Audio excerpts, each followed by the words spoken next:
Mesdames, Messieurs, bonjour. Merci d'être fidèles au rendez-vous. L'hôte de ce dimanche, l'homme qui veut rendre le Sénégal propre, nettoyer les écuries de GIAS, créer 100 000 logements sociaux sur 5 ans, 20 000 par an. Promesse utopique ou plutôt réaliste. En tout cas, le ministre de l'Urbanisme, du Logement et de l'Hygiène publique ne chôme pas. Il est même en mode fast-track, ce slogan cher au président Macky Sall, lancé au lendemain de sa réélection pour un second mandat. Vous l'aurez compris, le ministre Abdou Karim Fofana est l'invité de ce jury du dimanche. Bonjour. Bonjour Mamadou. Une question à laquelle vous ne vous attendiez pas, ou peut-être que si. Pourquoi et en quoi le Rwanda inspire-t-il le Sénégal dans sa volonté de nettoyer les écuries de GIAS? Il ne faut pas faire la fine bouche sur ce sujet puisque le Rwanda quand même est un pays qui a entamé une dynamique extraordinaire de transformation avec un leadership de transformation extraordinaire sur des questions comportementales, sur des questions de cadre de vie. Le Sénégal aussi a sa part de leadership assumée et reconnue sur des questions économiques, par exemple la croissance du Sénégal, l'inclusivité, la prise en charge des personnes à revenus réduits ou les indigents. Et il n'est pas mal quand même de pouvoir voir ce qui marche au Rwanda et aussi peut-être qu'ils utilisent beaucoup ce qui marche au Sénégal. C'est la raison pour laquelle... Et Paul Kagame et Macky Sall. Oui, vous les voyez souvent, c'est presque... Ah oui, vraiment? Ce sont presque les chefs d'État africains qui sont les plus invités dans les sommets mondiaux relatifs au développement, les sommets mondiaux relatifs à l'économie et ce genre de choses. Donc ils ont un leadership assumé. Maintenant, c'est bien que le Sénégal, sans aucun orgueil, puisse prendre ce qui marche au Rwanda. Vous avez vu ici des urbanistes sénégalais, des militaires sénégalais aussi qui ont beaucoup aidé à la reconstruction du Rwanda. Donc c'est des échanges de bons procédés. Si le Rwanda a un bon modèle, pourquoi ne pas le copier? Vous avez séjourné au Rwanda pour en cela. 2016, je me rappelle, et le président nous appelait déjà à voir comment réformer ce qu'ils appellent au Rwanda la charroi de l'État, c'est-à-dire le parc automobile de l'État, la gestion du parc immobilier. Nous avons aussi vu comment le cadre de vie, à l'époque, je ne m'imaginais pas encore ministre. Vous préparez à la fonction? Je ne pense pas. Je pense qu'il y avait déjà un sujet important, c'était la gestion de l'immobilier public au Rwanda et la gestion des biens de l'État rwandais. Mais Paul Kagame, c'est la méthode forte. Je ne sais pas si c'est la méthode forte, mais vous savez, nous, on a une sociologie différente. Le Rwanda, à mon avis, c'est un pays où les efforts de développement ont précédé, nous, ce qu'on a de particulier, c'est-à-dire la liberté d'expression, les efforts démocratiques. Ils ont une histoire particulière, peut-être, qui se prête à ce type d'évolution. Nous avons une particularité, c'est qu'il y a peut-être beaucoup de consensus à avoir sur des sujets, et ce n'est pas plus mal. Je pense que c'est ce qui nous donne notre stabilité politique et sociale. Masla aussi. Oui, Masla. Que certains déplorent dans certaines situations. Mamadou, je suis tout à fait d'accord avec vous, mais c'est un trait de caractère du Sénégal. Maintenant, il faut savoir là où le masla est bien, parce que notre stabilité politique, notre stabilité sociale, peut-être que nous le devons à un excès de masla. Maintenant, il y a des sujets sur le développement économique, sur le développement comportemental, sur lequel peut-être le masla ne s'accommode pas. Il faut peut-être trancher sur ces sujets-là. Justement, on vous a entendu dire, au Sénégal, on ne sanctionne pas assez. C'est vrai, c'est vrai. Vous allez sanctionner? Ah oui, il le faut naturellement, puisque nous avons une tradition sociologique qui s'apprête, qui s'accommode beaucoup des discussions, des échanges. C'est la raison pour laquelle, au départ, nous avons vendu une méthode. La méthode des 3 D, Déglu, Disso, Djeuf. C'est-à-dire l'écoute, l'échange avant l'action. Et nous le faisons, mais... Dans quel temps êtes-vous aujourd'hui? Nous avons presque terminé la méthode du Disso. Mais le Disso, comme vous le savez, ça ne s'arrête jamais. Je donne l'exemple, peut-être vous allez en revenir sur Sandaga. Nous avons écouté, nous avons échangé. Et l'échange a même précédé ma nomination, puisque en septembre 2018, le président de la République avait déjà reçu les commerçants de Sandaga pour discuter avec eux de la reconstruction. On parle souvent de fermeture, mais c'est d'abord un projet de reconstruction. Comment faire en sorte que notre ville quand même se modernise et qu'on puisse peut-être avoir des espaces commerciaux qui soient modernes, qui respirent, qui permettent de faciliter peut-être la fréquentation de ces espaces. Mais à côté aussi, il y a un péril. Un péril. Moi, je ne souhaite pas au Sénégal qu'on ait un Diola bis. Vous savez, le Diola, c'est la catastrophe maritime la plus importante au monde. 3000 personnes décédées en une seule soirée dans une catastrophe qui a comme origine juste un attentisme coupable de l'État à ne pas pouvoir exercer les règles ou appliquer les règles de sécurité qui s'imposent. Sur Sandaga, nous avons un bâtiment qui existe depuis 1933, qui a connu beaucoup d'incendies. Et aujourd'hui, un bâtiment pour lequel nous avons tous les rapports de la protection civile qui nous indiquent qu'il est en état de ruine et qu'il y a des possibilités d'affaissement ou d'effondrement. Mamadou, vous voulez que moi, en tant que ministre qui gère l'inspection générale des bâtiments, la sécurité des bâtiments, que j'attende juste qu'il y ait un drame pour venir avec mon boubou et peut-être ma délégation pour présenter des condoléances ou être un ministre passif sur le sujet? Non.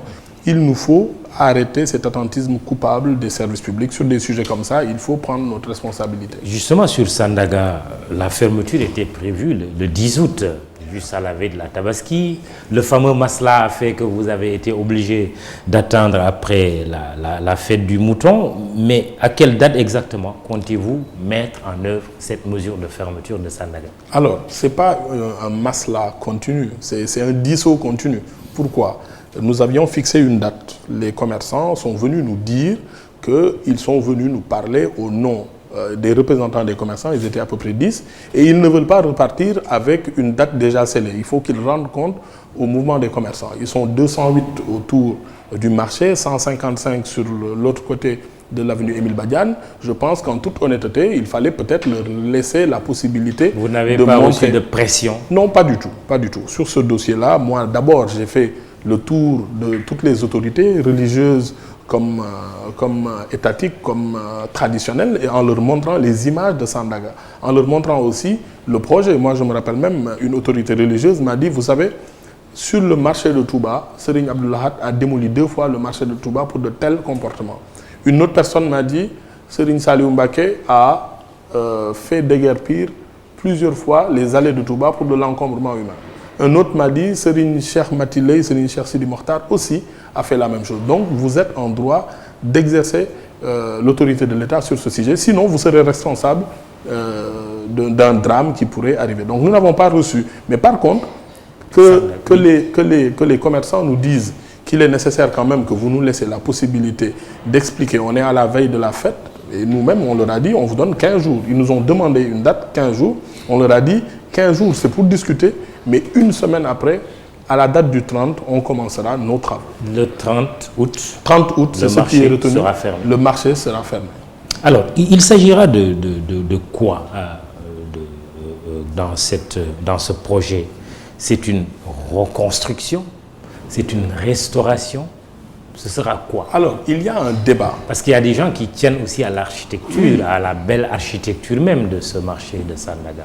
Il y a un débat sur le sujet. Beaucoup de personnes disent oui qu'il faut restaurer. Mais la restauration, elle coûte cher. Vous avez vu le débat sur le building. Moi-même, je travaille sur beaucoup de sujets de ce type. Je donne soit un exemple. L'université de Juissieu en France, c'était 187 millions d'euros, je pense, de budget pour sa restauration. À la fin, ils sont presque à 14 milliards ou je ne sais plus, je ne veux pas me perdre dans les chiffres, mais ils en sont à plus de 5 fois ou 6 fois le budget. Parce que la restauration, elle coûte cher et souvent ce sont des corps d'État et des corps d'ingénierie qu'il faut reprendre.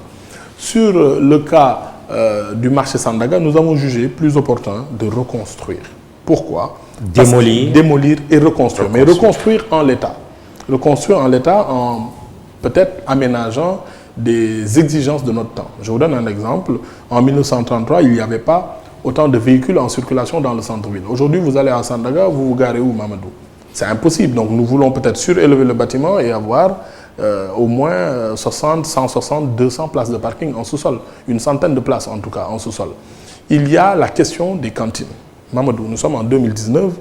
La question des cantines à Dakar ou dans les autres villes du Sénégal doit se poser. Nous avons envie d'une ville moderne, nous avons envie d'espaces commerciaux qui respirent ou cette esplanade de Sandaga que beaucoup de personnes n'ont pas vue parce qu'il a toujours été occupé ou ceinturé par des cantines. Nous voulons éradiquer la question des cantines dans le centre-ville et avoir des espaces commerciaux modernes, fréquentables et qui donnent du confort à notre ville. Et cela va coûter combien? Les premières évaluations nous permettent de tourner entre 8 et 10 milliards parce qu'il faut reconstruire, créer des places de parking en sous-sol, mais il faut aussi construire une annexe parce que sur le terrain, après la construction, il reste au moins 1000 m² de terrain. Nous voulons faire un centre commercial moderne de 5 étages qui nous permettra d'avoir 300 ou 400 cantines. Et dans ce centre commercial, nous mettrons tous les commerçants qui sont sur l'avenue Émile Badiane et libérer cet espace et donner un signal fort au désencombrement de notre voie publique. Alors, il y a quand même des questions de commodité, appel d'offres, n'est-ce pas? Oui, tout à fait, appel d'offres. Je pense qu'il y a... Avec des entreprises sénégalaises? Ah oui, oui, oui, vous savez... Ou c'est un appel d'offres international? Non, c'est un appel d'offres qui est mené en ce moment même par l'AGETIP en relation avec la commune de Dakar Plateau. Mais comme vous le savez, c'est un budget public. La règle, c'est qu'un budget national, budget de consolidation BCI, budget consolidé d'investissement, ce sont les entreprises communautaires. C'est ça le terme qu'il faut. Les entreprises communautaires qui sont compétentes sur le sujet. Et vous le savez, nos entreprises gagnent au Mali, gagnent en Côte d'Ivoire à cause des règles de l'UEMOA. On ne peut pas interdire aux entreprises des autres pays de la sous-région, de l'espace économique, de venir concourir. Maintenant, ce n'est pas un bâtiment, même s'il y a un caractère historique sur lequel il y a nécessité de recourir à un appel d'offres international. Et l'architecte choisi?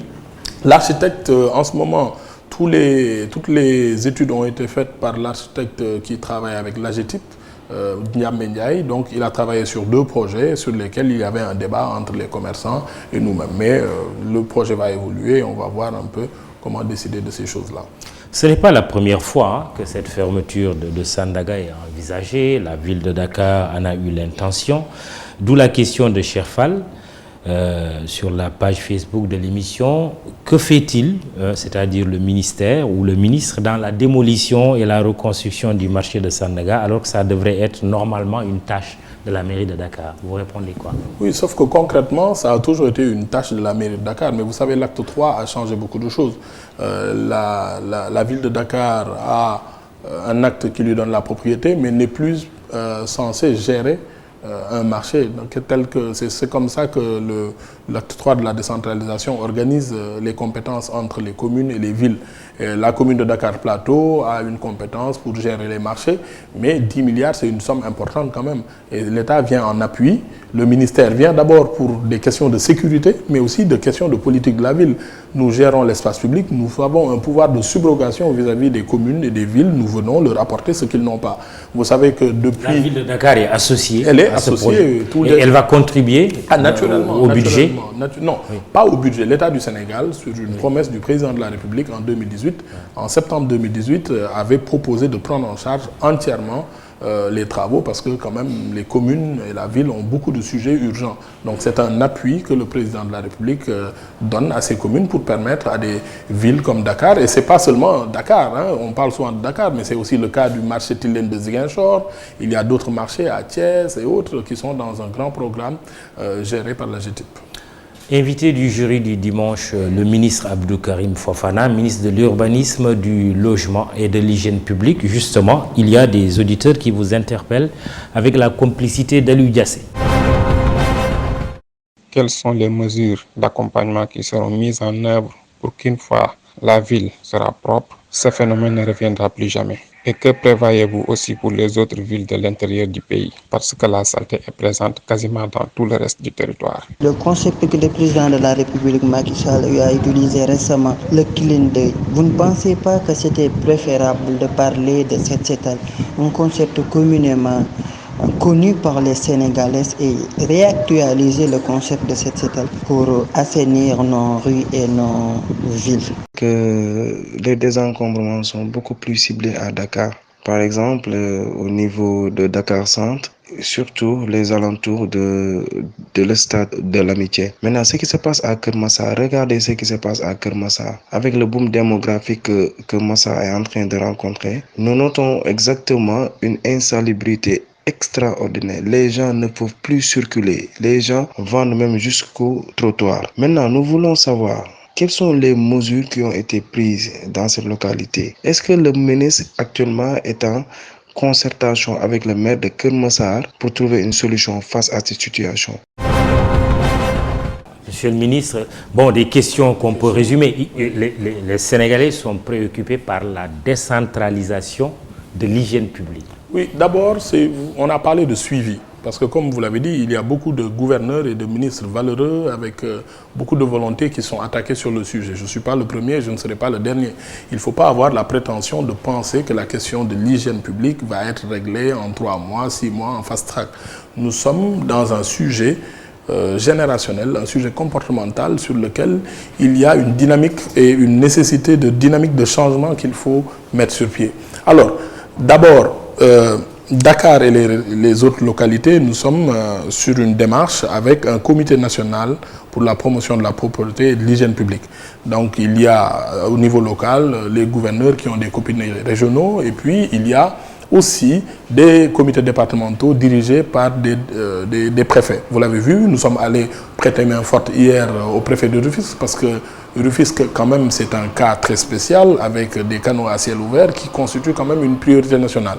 Ça ne veut pas dire que les autres localités ne sont pas prioritaires, mais nous procédons petit à petit. Il faut séquencer, il faut organiser notre intervention. Sinon, ce serait une intervention dispersée et pour laquelle nous n'aurons jamais de résultats. Donc c'est une méthode aussi, c'est une méthode organisée de façon géographique. Maintenant, Dakar aussi, il ne faut pas qu'on s'en cache, c'est la vitrine du Sénégal. Nettoyer Dakar, c'est une opération d'hygiène publique, mais aussi c'est une opération économique parce que ça permet de rendre notre capitale plus attractive, ça permet peut-être de faciliter beaucoup d'activités économiques, de transport, de fluidifier la venue des touristes et autres. Donc c'est un cas spécial aussi qu'il faut traiter avec des méthodes spéciales. Mais vous l'avez vu, à ma nomination, j'ai fait une tournée. Il y a d'abord un phasage Dakar, Thiès, Diourbel, Kaolack, Saint-Louis, qui sont des cas sur lesquels nous pouvons agir dès maintenant. Rien qu'hier, on a tenu une réunion sur Saint-Louis pour mettre à leur disposition des pelles mécaniques et d'autres choses. Donc, il nous faut séquencer l'intervention. Sur le cas de Keur Massar, je suis souvent interpellé sur ma page Facebook. C'est vrai, c'est un cas très préoccupant. Hier, en allant sur Rufisque, j'ai pris le temps de passer par Keur Massar et de voir un peu la réalité de l'occupation, je ne dirais pas des trottoirs, mais de la voie publique. C'est très préoccupant. D'ailleurs, le directeur de la lutte contre les encombrements, le lieutenant-colonel Maguette Mbaye, a été instruit pour pouvoir faire un repérage. Mais il faut que notre action soit séquencée avec des jalons et des résultats chaque mois. Donc on ne peut pas aussi se permettre d'agir n'importe comment. Mais tout le Sénégal constitue une priorité et nous allons agir avec les comités départementaux. Ils ne nécessitent pas tout le temps la présence du ministre pour que les choses marchent. Heureusement d'ailleurs, puisque un gouvernement, une administration est organisée comme telle, il y a des gouverneurs et des préfets qui sont le relais de l'administration. Encore que la présence du ministre est importante, mais j'allais même dire, mais quand est-ce que le président de la République va descendre sur le terrain? Oui, le président... Pour donner un signal fort. Oui, moi je pense que d'abord c'est déjà prévu, oui. Mais il faudrait qu'on sache que ce sont des présences symboliques pour donner un signal fort. Il l'a déjà fait d'abord en mettant en place une organisation institutionnelle cohérente. Vous avez vu qu'on a mis l'hygiène publique avec le logement et l'urbanisme. Pourquoi? Parce que ce sont des politiques publiques liées au mieux vivre. C'est quoi le mieux vivre? C'est d'abord avoir des zones planifiées. Mamadou, nous sommes dans un pays où seuls 7% des communes, 7% des 557 communes du Sénégal disposent de documents de planification, c'est-à-dire un plan d'urbanisme de détail qui vous permet de savoir où doivent se trouver les espaces publics, où doivent se trouver la rue, la taille des rues, ce genre de choses. Donc ça, c'est un problème. L'autre chose, c'est l'habitat. Il faut un logement décent à un prix accessible. Et puis après, il y a le cadre de vie, il y a la collecte des déchets. Donc, le fait que le président crée une direction générale du cadre de vie, une direction de l'hygiène publique et mettre ensemble aussi l'unité de coordination et de gestion des déchets nous montre sa volonté. Maintenant, la présence, c'est autre chose, c'est organisé. C'était prévu au mois de juillet, mais il y a eu une succession d'événements qui ont fait qu'on a préféré les remettre au mois de septembre de façon plus organisée et qu'on puisse intervenir de façon plus méthodique. En septembre, descente du chef de l'État. Septembre ou octobre, on verra. Le président avait déjà demandé que ce soit organisé, mais il y a eu pendant une semaine une succession d'événements, notamment le décès du président Ousmane Tanor Dieng et d'autres sujets qui font que voilà, l'hivernage, la préparation de la Tabaski, vous imaginez un peu faire des opérations de cette envergure et que 2 semaines après qu'on connaisse un peu ce regain d'insalubrité à cause de la Tabaski, c'était quand même stratégiquement un peu inquiétant. C'est la raison pour laquelle nous avons réorganisé notre calendrier. Très bien. Parlant du président de la République, question subsidiaire, mais aidez-nous à comprendre la présence de cette bonne dame devant le palais. Alors, qui encombre. c'est une chose très Elle est intouchable? Non, pas du tout. Vous savez, toute la zone du palais est gérée par le gouverneur du palais, mais c'est une question que tout le monde se pose. Je poserai la question au gouverneur du palais parce que quand même c'est assez particulier. Oui, mais ce serait un signal fort justement.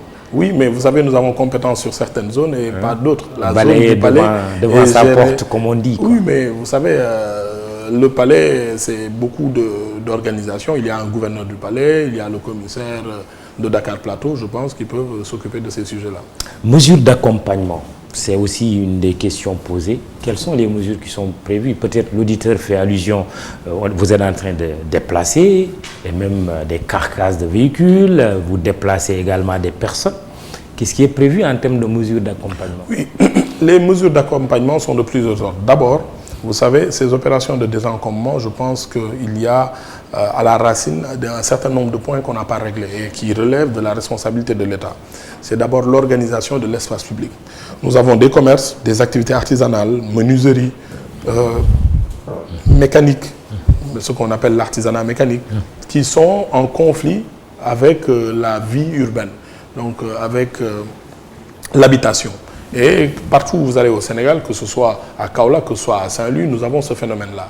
Il nous revient de nous organiser comme tous les grands pays, dans toutes les grandes villes du monde. Vous allez à Dubaï, à Paris, ce n'est pas dans le centre, sur l'avenue des Champs-Élysées ou je ne sais pas, sur Dubaï Marina, où vous allez acheter des véhicules d'occasion. Il y a peut-être Dubaï Autozone ou ce genre de choses. Il nous faut avoir le courage d'organiser nos espaces. Et nous y travaillons. Aujourd'hui, le ministère de l'Artisanat est en train de structurer une zone de 50 hectares entre Dougar et Sébi-Ponty pour pouvoir y installer les mécaniciens. Je pense que même hier, vous en avez entendu parler. Et aujourd'hui, la prise de possession a été effective et ils ont commencé les travaux d'aménagement. Nous-mêmes, nous commençons à y déposer les épaves. Donc, il y a bien une structuration de l'action qui est bien réfléchie et qui est posée. Il y a aussi la question des commerçants. Il faut réorganiser le commerce. Je donne un exemple. Nous avons beaucoup de grossistes qui sont dans le centre-ville, sur des rues comme Raffinel, sur des rues comme Robert Burr, et qui soustraient un peu à la circulation des voies pénétrantes pour Dakar. Et ça aussi, ce n'est pas normal. Il nous faut réfléchir et apporter des solutions. Ce n'est pas seulement de grosses pelles mécaniques qui viennent démolir, non. C'est de la réflexion. Souvent, en auditionnant les commerçants, ils nous disent, vous savez, nous, 60-70% de nos clients sont hors de Dakar. Donc, si nous avons des espaces dédiés à ce type d'activité, nous pourrions sortir avec nos camions, mettre 60% de nos produits à l'entrée de Dakar et les 40% qui sont destinés à Dakar, qu'on ait des zones de transit pour dépoter, pour effectuer le dispatching et le développer. Donc, c'est encore cette nécessité de disso, d'organisation, d'écoute, qui nous permet de prendre les décisions qu'il faut pour faire avancer notre espace. Il y a eu cette vieille idée du président Abdoulaye Wade à l'époque qui disait qu'il était possible de récupérer les carcasses de véhicules, de les mettre en mer parce que ça permet aussi aux poissons de se reproduire. Est-ce que c'est un projet? C'est un projet. On est en train d'y travailler. On n'a pas encore saisi le ministère de l'économie maritime, mais c'est un sujet important. Pourquoi? Parce que d'abord, il y a des questions de droit. Lorsqu'on collecte des épaves de véhicules, à quel moment ils deviennent des res nullus ou qu'ils deviennent peut-être la propriété de l'État ou bien est-ce qu'il y a un délai pour que les personnes puissent venir les reprendre. Donc ce sont ces questions sur lesquelles nous travaillons en ce moment. On a beaucoup d'offres de promoteurs privés qui nous demandent de faire le désencombrement eux-mêmes et puis après bénéficier de ces carcasses. Mais quand même, il faut respecter le droit de la propriété. Qu'est-ce qui appartient à qui, à quel moment l'État peut mettre en vente. Maintenant, si par notre activité de désencombrement, on peut participer au développement de notre faune maritime, pourquoi pas? Nous allons y travailler avec le ministère de l'économie maritime. C'est vrai que ce sont des idées et des questions qui reviennent souvent sur la table et pour lesquelles la cellule juridique du ministère est en train de réfléchir pour apporter des solutions adaptées. L'enjeu également du traitement des déchets, on sait ce que Mbobos est devenu, une poudrière, une bombe à la limite. Qu'est-ce que vous avez prévu franchement parce que quand même vous aurez à récupérer des tonnes et des tonnes de déchets qui peuvent être une menace pour l'hygiène publique, mais la santé publique aussi. Alors, Mamadou, s'il y a une question vraiment qui me fait perdre le sommeil, c'est Mbobos et l'hygiène publique. Heureusement que j'ai trouvé, et je félicite mon prédécesseur sur le sujet, le ministre Yaya Abdou Kane et aussi les services de l'UCG qui ont travaillé sur deux projets. Le PGDSU, qui est financé par la BID, c'est-à-dire le projet de gestion des déchets solides urbains, et le Promojet. Le Promojet, il est très intéressant puisqu'il permet d'abord de restructurer Mbobos. C'est une zone de décharge qui fait, je pense, une centaine d'hectares et pour laquelle il faut un traitement spécial. La Banque mondiale a une expérience très, très grande de ce sujet avec la ville de Bakou en Azerbaïdjan où une zone qui a les mêmes caractéristiques que Mbebes existait et qui aujourd'hui a été traitée, qui a été restructurée et aujourd'hui qui sert à autre chose. Dans ce projet-là, il y a aussi la mise en place d'un dispositif qui nous permet de passer du modèle de collecte des déchets que nous connaissons depuis les indépendances, collecte des déchets, mise en décharge, à une démarche d'économie des déchets. C'est quoi l'économie des déchets? Il faut collecter, il faut traiter et il faut valoriser. On ne parle plus d'ordures, mais d'or, comme la matière jaune, dure, la matière solide. Donc il nous faut aller vers un schéma. Maintenant, il y a une particularité au Sénégal, c'est que nos déchets comportent beaucoup de particules fines, naturellement, du sable et ce genre de choses. Et souvent, le sable est difficilement valorisable. Maintenant, nous y travaillons avec la Banque mondiale. Le dossier qui doit être financé par la Banque mondiale, l'ACID, c'est-à-dire la coopération espagnole, et l'Agence française de développement pour un montant de plus de 100 milliards doit passer d'ici la fin de l'année au conseil d'administration de la Banque mondiale et peut-être l'année prochaine nous commencerons à lancer les marchés pour avoir maintenant des zones avec des équipements, avec des installations qui nous permettent de traiter, de collecter, de valoriser nos déchets comme ça se fait dans tous les pays du monde et ce sera un changement très grand dans l'histoire de la gestion des déchets au Sénégal. Invité du jury du dimanche, le ministre Abdou Karim Fofana, il y a un déchet qui résiste au temps, mais qui, pour des raisons économiques aussi, oppose une forte résistance aux autorités, c'est le déchet plastique. Oui. Mais vraiment, vous l'avez attaqué sérieusement, le déchet plastique va disparaître? Alors, le déchet plastique, c'est un sujet sur lequel c'est le ministère de l'environnement qui est compétent. Et je salue vraiment le dynamisme de mon collègue et non moins homonyme Abdou Karim Sall, qui vraiment se bat sur le sujet. Nous le voyons souvent à la télé, discuter avec la douane et souvent intervenir aussi en conseil des ministres sur le sujet. Le déchet plastique nécessite une mobilisation nationale parce que le plastique quand même c'est une menace très forte pour l'environnement, mais aussi il y a cet aspect économique qui fait que tous ces déchets plastiques n'ont pas peut-être cette pertinence aujourd'hui dans un pays comme le nôtre. Il nous faut réorganiser d'abord notre schéma de valorisation, il nous faut organiser notre schéma qui nous permet peut-être de réduire la consommation de ces sachets plastiques. Consommation mais production aussi. Production parce qu'il y a des aussi. Industriels qui produisent. Le déchet, il n'est pas là comme ça, ex nihilo. Il est produit. C'est une démarche intégrée. C'est une démarche intégrée. Il faut d'abord une présence aux frontières puisque les matières premières de base peut-être ne viennent pas du Sénégal, mais il faut aussi dans le comportement, je l'ai dit plusieurs fois, tout ce qui concerne les déchets, le cadre de vie, il faut d'abord une approche sur le comportement. Il faut que nous changions. Du Rwanda, justement. Oui, le Rwanda est un très bon modèle. D'avion, on vous dit, bon, oui, le déchet plastique est interdit. On vous donne même des ciseaux pour vous demander d'enlever tout ce qui est wrapping plastique. Mais là où c'est important, encore une fois, c'est le comportement. Le Rwanda, au-delà des aspects douaniers, au-delà des aspects industriels, le Rwanda a mis en place une politique de sensibilisation, mais aussi une politique d'organisation autour du plastique. Et je pense que mon collègue Abdou Karim Sall est en train de le réussir et nous le félicitons vivement pour cette approche, mais aussi ce dynamisme sur le sujet. En termes de chronogramme, le zéro déchet est prévu pour quand? Alors, le zéro déchet, c'est un long combat. Nous, ce que nous souhaitons, c'est que dès l'année prochaine, que du point de vue comportemental, qu'il y ait beaucoup de choses qui changent. Et aussi dans notre cadre de vie, puisque le zéro déchet, c'est plusieurs composantes. Il y a le cadre de vie, comment l'améliorer, les espaces aménagés. On parle beaucoup de déchets, mais Mamadou, moi, je constate aussi une chose. Nous sommes au point E, nous sommes entourés de chantiers.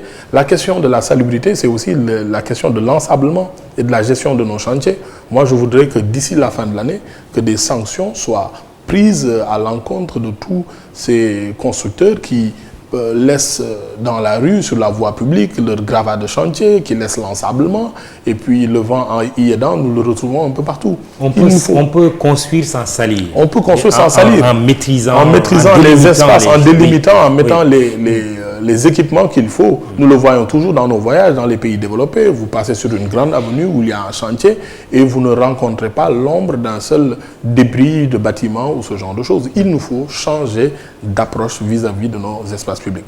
Donc ça, d'abord, c'est un premier jalon qu'il faut poser d'ici la fin de l'année. Il faut, vous l'avez dit tout à l'heure, sur le suivi. Moi, je souhaiterais avoir une brigade, et le président de la République l'a annoncé, des ASP accompagnés de forces de police qui puissent permettre de verbaliser, qui puissent permettre de sanctionner de façon à ce que les gens changent de comportement, les entreprises changent de comportement. Et je pense que la dynamique est lancée. Il ne faut pas seulement avoir une approche axée sur le matériel, sur les poquelins, les pelles mécaniques. Il faut aussi beaucoup de disso, il faut aussi beaucoup d'informations et de sanctions aussi pour permettre aux gens peut-être de garder à l'esprit qu'il y a des choses qui ne sont plus de notre temps. Très bien. Je reviens sur Sandaga pour terminer sur l'hygiène publique avant d'aborder le sujet concernant l'urbanisme, le logement, notamment le logement social. Sur Sandaga, vous allez mettre 10 milliards, vous prévoyez 400 cantines. Alors, ces commerçants qui vont occuper demain ces cantines, comment ils vont procéder? Les cantines leur seront vendues? Alors, d'abord, c'est là où est intéressant l'intervention du président de la République. C'est pour permettre à tous les commerçants qui étaient propriétaires ou occupants d'espaces de vente, parce que souvent c'est des étals à l'intérieur, parce que le marché à l'intérieur n'est pas segmenté en cantine, le bâtiment historique, de retrouver leur espace. Peut-être qu'ils auront à payer leur cotisation pour les frais d'entretien et de maintenance, puisque des bâtiments comme ça doivent avoir un dispositif de maintenance et d'entretien.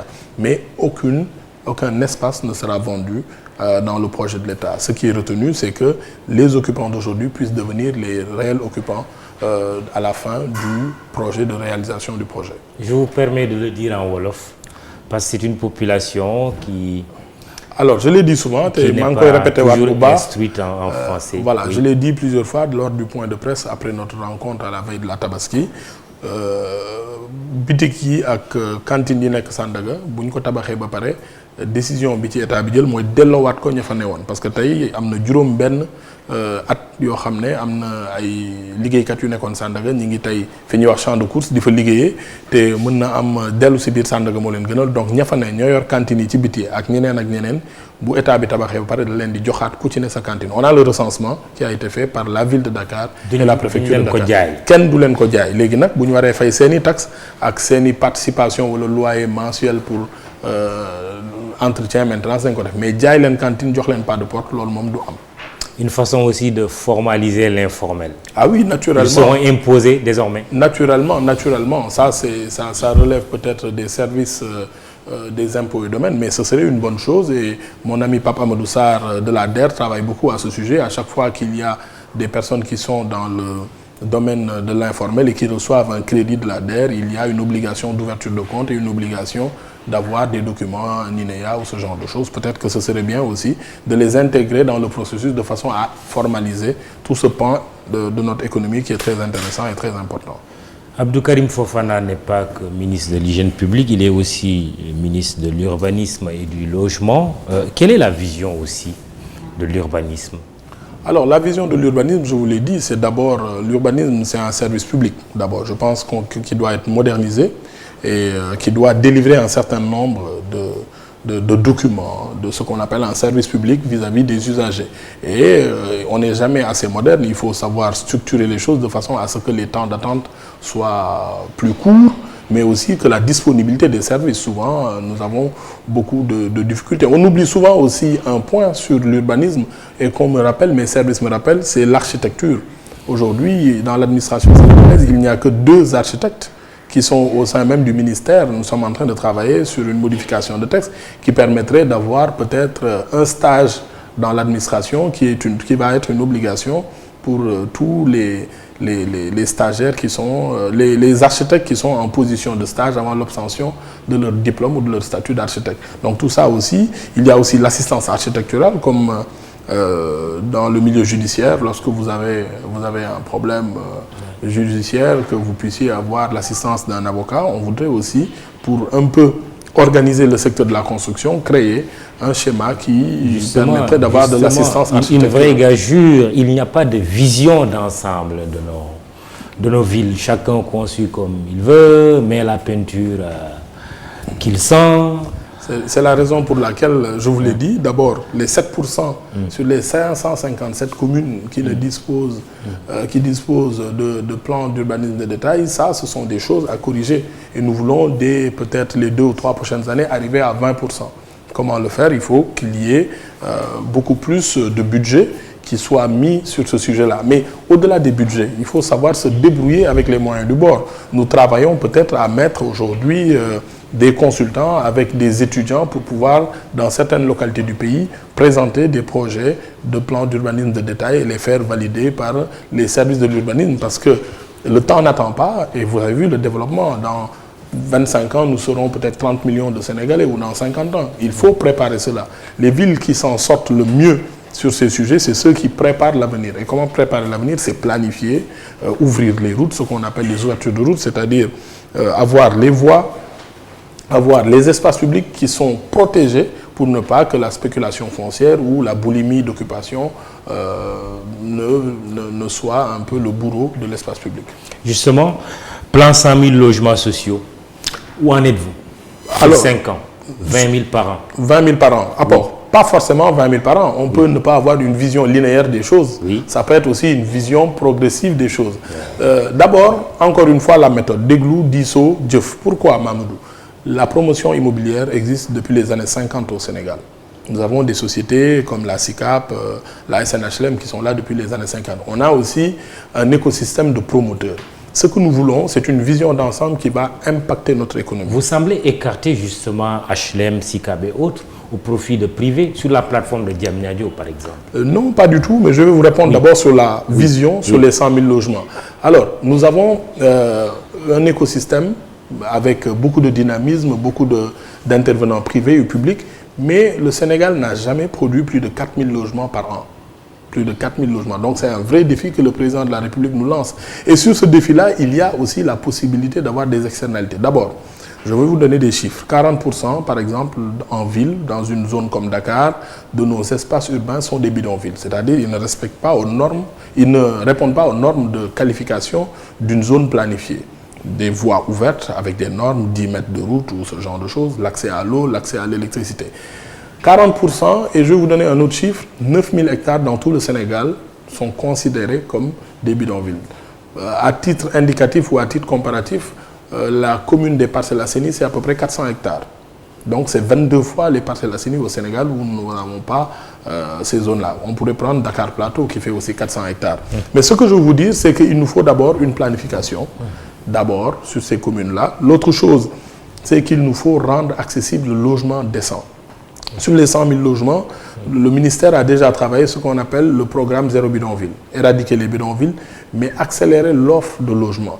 Il y a à peu près 300 000 Sénégalais aujourd'hui qui sont éligibles au logement social, c'est-à-dire qui ont un loyer mensuel qu'ils payent entre 50 000 et 100 000 francs qu'on devrait pouvoir transformer en redevance acquisitive. Vous imaginez, je prends l'exemple d'une personne, de mon chauffeur que je connais, qui me dit qu'il paye 70 ou 80 000 francs par mois pour une chambre et un salon à Nord-Foire. Alors, dans un pays organisé, structuré, où il y a quand même un écosystème de la construction et de la promotion de le logement, ces 80 000 francs-là, vous les calculez sur 15 ans, ça vous donne 15 millions. Il y a de quoi lui donner un logement de 10 millions, avec ses redevances qu'ils deviennent propriétaires et de quoi payer les frais financiers à la banque et autres. Concrètement, c'est ça le modèle. Êtes-vous d'accord? Alors là où nous en sommes, c'est que nous venons de terminer les travaux de la grande commission 100 000 logements. Nous avons mis en place une commission avec les architectes, les banques, tous les acteurs de la promotion immobilière, les promoteurs, les coopératives et les consommateurs. Nous avons scindé cette commission en 4 parties. D'abord, la partie financement et fiscalité. Nous venons d'avoir les premiers documents qui sortent et nous allons avoir une plénière en septembre avant d'aller vers un conseil présidentiel. Nous avons un sous-comité qui est destiné au foncier et à l'aménagement. Vous savez, le logement social, c'est un logement aidé. Si le foncier et si l'aménagement n'est pas pris en charge par l'État, il y a de fortes chances que ce soit répercuté sur le coût du logement et c'est ce qui amène les spéculations et les prix qui montent. Il y a aussi un sous-comité sur les techniques de construction. Par exemple, il y a beaucoup de promoteurs ou d'architectes qui nous proposent des maisons en briques rouges qui permettent d'avoir un coût moins élevé. Donc nous y travaillons aujourd'hui.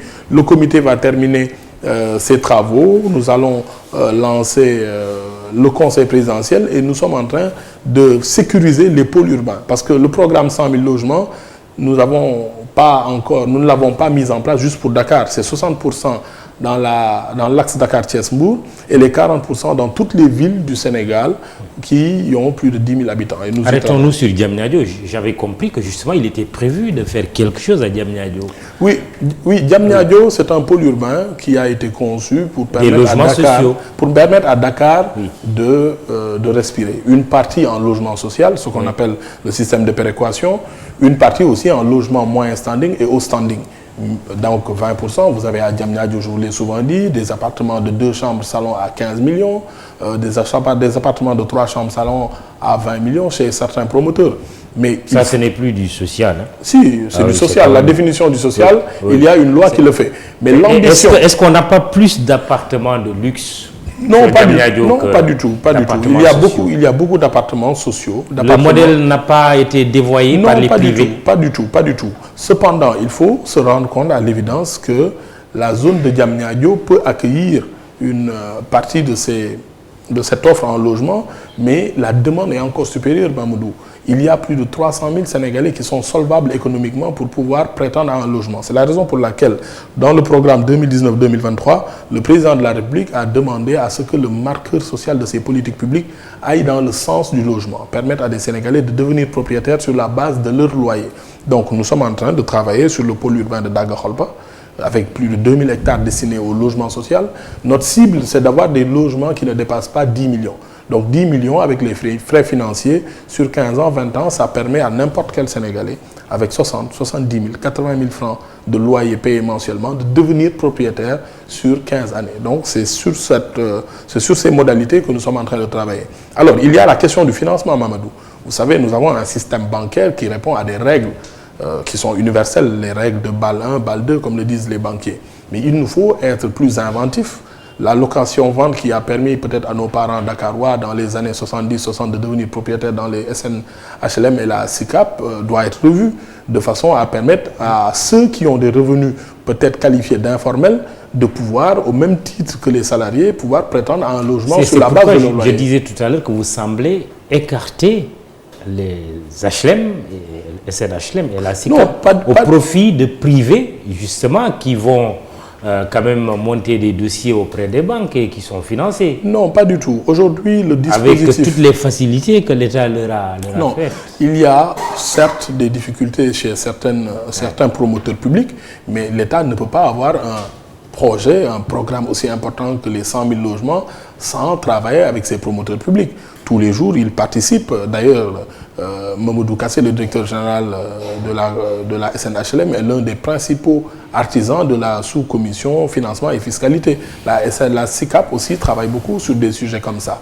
Mais il faut aussi que nous ne soyons pas un État trop présent sur beaucoup de sujets. Il faut une part réalisable par les promoteurs publics, mais aussi une part réalisable par les promoteurs privés. Mamoudou, je voudrais peut-être m'arrêter un peu sur ce sujet.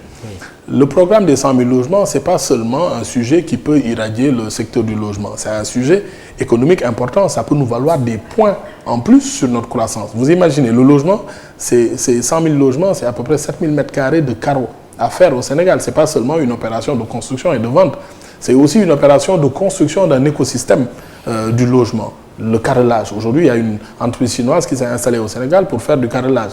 Mais qu'en est-il peut-être de ce qu'on appelle les planchers hauts, les ardoises, les tuiles? Nous devons avoir aujourd'hui des entreprises. C'est 7 millions de mètres carrés de tuiles ou d'ardoises à faire. C'est peut-être 600 000 portes à réaliser les 5 prochaines années. C'est peut-être 400 000 fenêtres, c'est peut-être 200 000 kits sanitaires. Nous avons aujourd'hui une masse critique de demande qui doit nous permettre de construire un modèle économique basé sur un écosystème. Et ça, j'en appelle au secteur privé. Il n'y a pas que la promotion, il y a aussi des possibilités économiques sur toute la filière qu'il faut prendre. Et il ne faut pas demain se plaindre que des entreprises d'autres pays viennent s'installer au Sénégal sur ces sujets-là. Je m'arrête également sur Diamniadio. Oui. Vraiment, est-ce que Diamniadio est un succès social par rapport au logement social?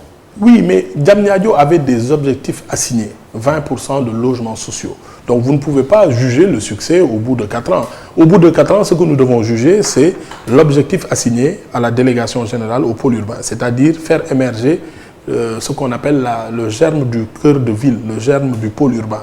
On a 1600 hectares, les 700 premiers hectares devaient être actifs au bout de 4 ans. Vous allez à Brasilia, vous allez dans d'autres villes, Abuja, Yamoussoukro, ça a mis 20 ans. Donc aujourd'hui, si en 4 ans, nous avons des sphères ministérielles qui fonctionnent, nous avons des personnes qui travaillent à Diamniadio, nous avons un centre de conférence qui fonctionne. Vous avez vu, hier, tout le monde a eu la fierté de voir quand même l'équipe du Sénégal gagner face à l'équipe du Mozambique dans un instrument aussi important qui se trouve à Diamniadio. Donc la ville, elle bouge aujourd'hui. Et ça, c'est un sens important. Maintenant, nous avons pris le choix de mettre d'abord les attracteurs, parce que ce n'était pas évident d'indiquer une zone où peut-être les Sénégalais devaient s'installer. Maintenant, il y a une phase où nous devons terminer les VRD. Le Sénégal a obtenu d'ailleurs un financement de la Chine de plus de 150 milliards pour réaliser ces voiries et réseaux divers qui vont permettre la fréquentation et peut-être l'habitation de cette zone-là. Donc, au bout de 4 ans, 5 ans, je pense, Mamadou, il est plus judicieux de convoquer des critères qui sont de cet ordre-là. On fera le bilan. On va écouter d'autres Sénégalais vous interpeller sur le logement social. Ma question concerne les 1000 logements sociaux. Donc les Sénégalais de la diaspora ont des difficultés pour trouver des informations concernant les logements sociaux. On ne sait pas à quel endroit aller pour trouver des informations, ni un site officiel, ni un communiqué officiel. Donc aujourd'hui, est-ce que vous pouvez donner des explications pour qu'on puisse avoir des renseignements concernant les logements sociaux? Comment en bénéficier? Quelles sont les démarches à faire pour pouvoir en trouver? Partant d'un diagnostic, plus de 90% de nos compatriotes n'ont pas accès au crédit bancaire, simplement par faute de garantie. Et le gouvernement du Sénégal, sous le ministère du président Macky Sall, a fait voter une loi d'orientation portant sur l'habitat social et à son article 13 règle cette question, cette problématique liée au financement de l'habitat. Cet article dit l'existence donc du fonds de garantie de logement, aujourd'hui co-géré entre votre département et la Banque de l'Habitat et le fonds GIP. Alors voilà depuis plus de 2 ans que l'existence de ce fonds existe, mais bon, on ne le voit pas sur le terrain. Ouais. Quel est le blocage? À quand le démarrage effectif du Fogalok?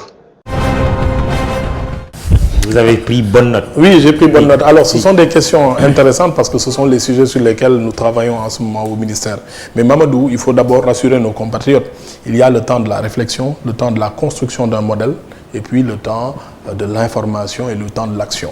Il ne faudrait pas qu'on s'en mêle les pinceaux. Nous avons la responsabilité d'un État, il faut que nous l'assumons, mais de façon, je vais me répéter, responsable. Sur la question des renseignements sur les logements sociaux, il y a d'abord des critères d'éligibilité, autant pour les promoteurs, autant aussi pour les acquéreurs. Ce n'est pas n'importe quel Sénégalais qui peut venir bénéficier de l'appui de l'État pour pouvoir voir son logement être autour de 10 millions. Je donne un exemple, le modèle ivoirien sur le sujet, il faut être de nationalité ivoirienne, il faut avoir un revenu du ménage qui n'excède pas 400 000 francs, il faut avoir une activité économique, qui soit formelle ou informelle, et il faut n'avoir pas été propriétaire d'un logement. Donc je ne sais pas si tous les émigrés entrent dans ce cadre-là, mais en tout cas c'est un modèle que nous sommes en train de voir et de construire. Donc leur préoccupation, c'est d'être vraiment impliqué, d'être associé. Oui, mais il y a le temps. Aujourd'hui, dans cette organisation-là, il y a tous les acteurs, ceux qui gèrent les coopératives, les consommateurs. Après avoir terminé cette réflexion et mise en place de ce modèle, le Conseil présidentiel va permettre à chacun de pouvoir avoir des informations, mais aussi de donner son avis sur le sujet avant que des décisions soient prises pour que la machine puisse être mise en place. Mais on ne peut pas aujourd'hui, parce que les gens sont pressés, qu'on puisse leur dire voici ce qui se passe, voici ce qu'on va faire, alors que rien n'a encore été arrêté. Nous y travaillons, il faut nous donner le temps de la réflexion et le temps de l'érection d'un modèle qui soit tangible et qui soit un modèle viable. Alors, on a parlé tout à l'heure aussi, l'une des questions a trait au crédit bancaire. C'est vrai, c'est un vrai problème. Dans notre étude, nous constatons que sans un moyen qui permet aux Sénégalais qui ont des revenus dits informels d'accéder à un modèle de crédit, on aurait peut-être un peu moins de 100 000 personnes qui soient éligibles à ce type de financement, c'est-à-dire un financement adossé à un bulletin de salaire ou autre. Alors que nous le savons, aujourd'hui, je prends souvent l'exemple d'un chauffeur de taxi qui a ce qu'on appelle un versement de 10 000 francs par jour, qui peut travailler 25 jours sur 30, il a 250 000 francs. Mais aujourd'hui, sur la base de ces 250 000 francs, ce chauffeur de taxi ne peut pas prétendre, même si le revenu est suffisant économiquement, peut-être du point de vue des critères, il ne peut pas prétendre à un crédit bancaire. Et sur ce sujet, nous sommes en train de travailler sur un modèle qui permettrait d'avoir une grosse structure, que ce soit du mortgage financing ou peut-être le modèle des structures de financement décentralisées qui font beaucoup de crédits, qui ne sont pas adossés à des bulletins, à des salaires ou ce genre de choses, qui permettrait d'avoir de la location-vente. Une structure qui achète les logements chez les promoteurs et le met à la disposition des acquéreurs sur la base d'un remboursement mensuel, mais ça demande des aménagements sur la législation qui permettent peut-être d'avoir des sécurités pour ces investisseurs. Alors, on a parlé du FOGALOC, c'est vrai, le fonds de garantie du logement qui a été mis en place et pour lequel un renforcement a été fait. Je ne sais pas si nos auditeurs suivent, il y a le prix du ciment qui a un peu évolué pour permettre de nourrir augmentation et peut-être même les autres matériaux de construction, parce que in fine, si le logement marche, ce sont les industries liées au logement qui en bénéficient. Donc, ils nous font un préfinancement sur le sujet. Et sur le FOGALOC, il a commencé à fonctionner. D'ailleurs, le FONGIP va initier bientôt un projet avec un promoteur, d'abord de 225 logements qui sont destinés d'ailleurs à des groupements d'artisans qui peut-être n'auraient pas pu avoir accès au logement ou à un crédit bancaire vu la nature de leur activité.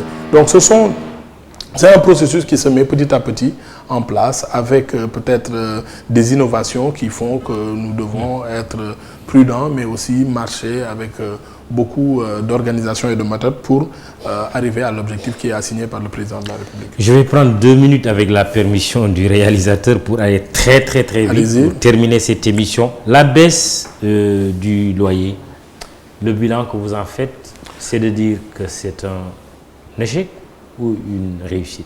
Non, mais ça dépend du point de vue où on se trouve. C'était une mesure pour une période donnée. Parce que la baisse du loyer, c'était d'abord une mesure pour lutter contre l'inflation.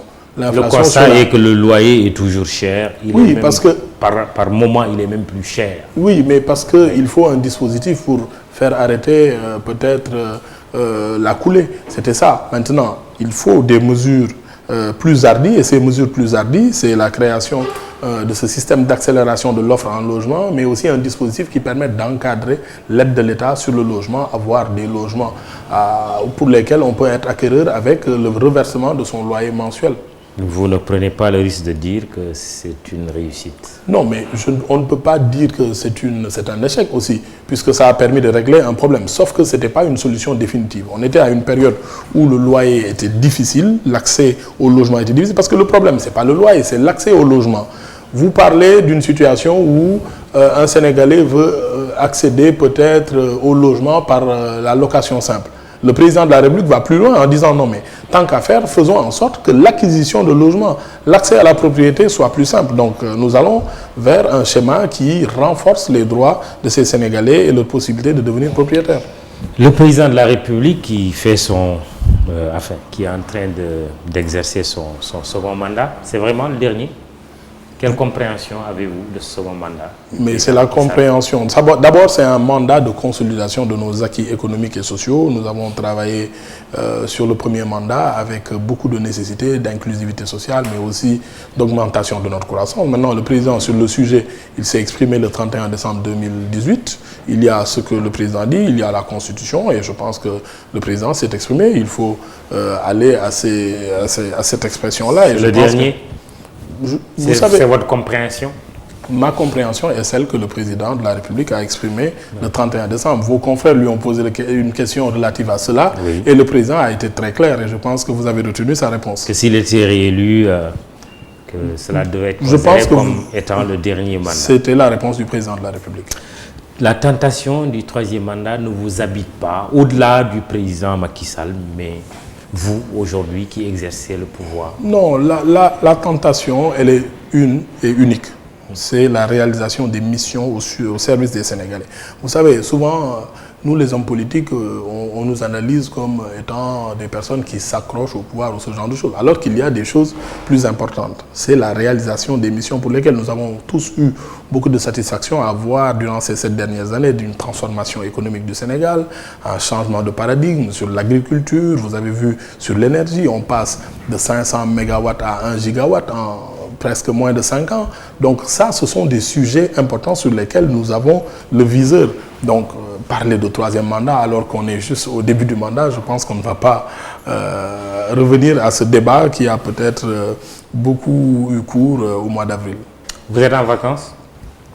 En semi-vacances. On n'est jamais en vacances. Cette semaine, j'en ai profité pour sortir un peu de Dakar, aller à la réserve de Bandia. J'ai fait une petite découverte une zone où on peut découvrir des lions. Mais le soir même, je suis repassé au bureau, prendre des parapheurs. Aujourd'hui même, j'en ai reçu à la maison. Donc, c'est une pause gouvernementale où il n'y a pas de conseil des ministres. On a la liberté de voyager, de rester à la maison, d'aller, voilà. Certains pensent que vous n'avez pas droit à des vacances gouvernementales. Oui, mais bon, tout travail quand même, il faut être juste. Hein. Vous avez été nommé il n'y a pas longtemps et tout ici, il faut faire au moins 1 an. Ça dépend. Oui. Hein. Je pense qu'on a besoin de moments de respiration parce que le travail gouvernemental, il est très prenant et si nous voulons le faire de façon sérieuse, il faut avoir des moments de recul, des moments de ressourcement, des moments où en plein hivernage, bon, disons, même. On n'a même pas encore d'hivernage, il n'y a pas de pluie. Est-ce que le gouvernement ne devrait pas se concentrer, mais sérieusement, là j'aborde un sujet sérieux, sur cette préoccupation du monde rural? Il ne pleut pas, il n'a pas encore plu suffisamment au Sénégal. C'est vrai, et c'est une situation préoccupante, mais vous savez, la pluie n'est pas du ressort de l'État. Nous tous, nous prions Dieu pour qu'il y ait un hivernage très généreux, et il y a des départements ministériels qui sont liés à cela. Et même, en général, quand on est en pause gouvernementale, il y a des secteurs où les ministres ne peuvent pas voyager, ils doivent rester aux aguets et être sur le sujet. Il est reproché au chef de l'État par certains citoyens d'avoir pris l'avion et de s'absenter du pays pendant une quinzaine de jours. Vous savez, la fonction présidentielle est très prenante. Le président de la République a quand même l'obligation de représenter certains pays africains au G7.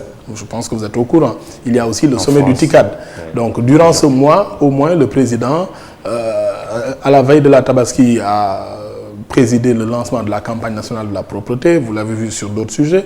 Là, il a quand même le droit de se reposer. C'est un être humain, au-delà de sa fonction, qui a aussi besoin de se ressourcer, qui a aussi besoin d'avoir un peu d'espace de respiration. Et n'oubliez pas, au mois d'août, il a déjà 2 rendez-vous à l'international où il doit représenter le Sénégal et le continent africain. Donc, c'est le TICAD, mais aussi au Japon, mais aussi le sommet du G7. Donc, si vous appelez ça des vacances, moi, vraiment, je ne suis pas preneur. Il n'est pas en vacances. Mais il a le droit de se reposer, Mamadou. Il ne faut pas avoir de complexe vis-à-vis de ça. Le président de la République a une fonction qui nécessite de l'occupation avec des horaires très difficiles, des décisions difficiles à prendre, qui comprendraient que le président ne prenne pas de repos. Mais ça se passe dans toutes les démocraties du Sénégal, sauf si on veut que notre excès de démocratisme, entre guillemets, voudrait que même le président ne se repose pas. Il faut que le président se repose et il ne faut pas s'en cacher. Le président doit se reposer. Merci Abdou Karim Fofana. Je rappelle que vous êtes le ministre de l'Urbanisme, du Logement et de l'Hygiène publique. Vous étiez l'invité du jury du dimanche d'e-Radio avec la collaboration d'e-TV et d'e-Média SN. À la technique, Aliou Diassé, Babacar Mas plutôt, et toute l'équipe d'e-TV, mais aussi l'équipe d'e-Média, une émission que vous pouvez regarder sur votre chaîne de télévision, écouter sur votre radio, mais aussi lire sur e-Média SN. Binta Alexandra Ndiaye et Biram Pouy pour les réseaux sociaux. Merci, bon dimanche, rendez-vous dimanche prochain.